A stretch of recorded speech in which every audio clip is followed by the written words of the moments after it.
He grabbed me by the collar before I made it 3 steps inside.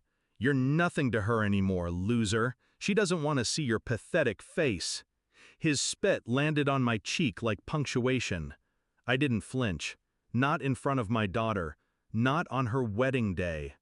Her eyes never met mine. Not once. She stood beside her mother, the woman who used to lie beside me each night, murmuring promises into the dark.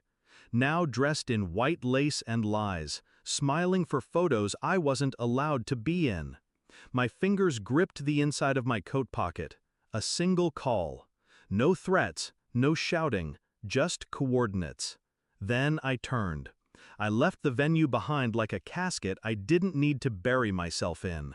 60 minutes later, the groom collapsed outside the reception hall, sobbing, mumbling my daughter's name through broken breaths.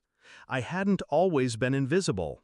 There was a time she used to run into my arms after school. The way she used to draw hearts around Dad in her notebooks. We had matching keychains, hers a red guitar, mine a silver pick. Then one day she stopped answering my calls. Then the court letters came.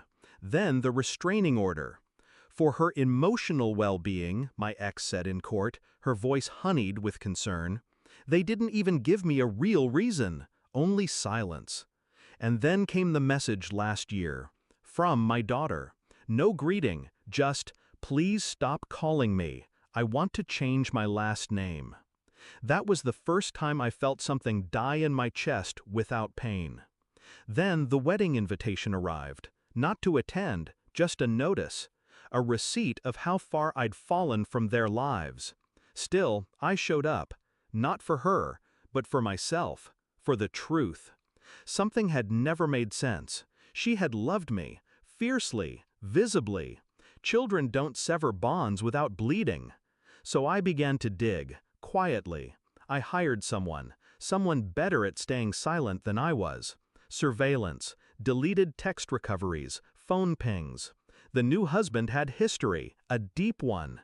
Not just with my wife, but with the court clerk, and the child therapist who gave that glowing testimony. Old college ties, quiet payments, messages hidden beneath fake accounts. It was a performance, and my daughter was the audience, fed one lie at a time until the curtain dropped on me. What twisted it deeper was the video.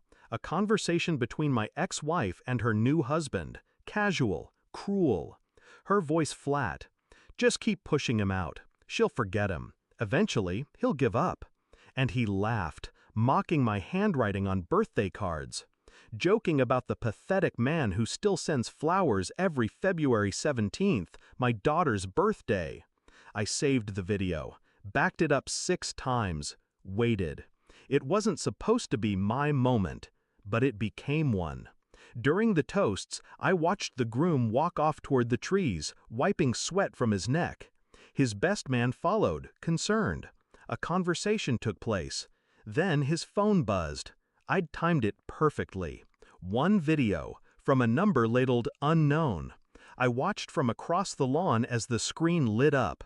Then his face fell apart. He tried to play it cool, but his knees betrayed him.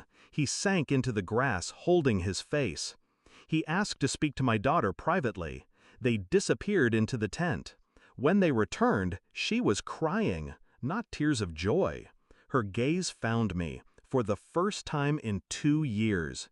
No words, only confusion, and the quiet cracking of illusions. I walked past the reception hall calmly. No one stopped me this time. The husband, her husband, stood frozen by the valet. "You think this changes anything?" he snapped. "She's still not your daughter." I paused beside him, handed him the same silver pick my daughter gave me when she was 6. "I know," I said, "but she's not yours either."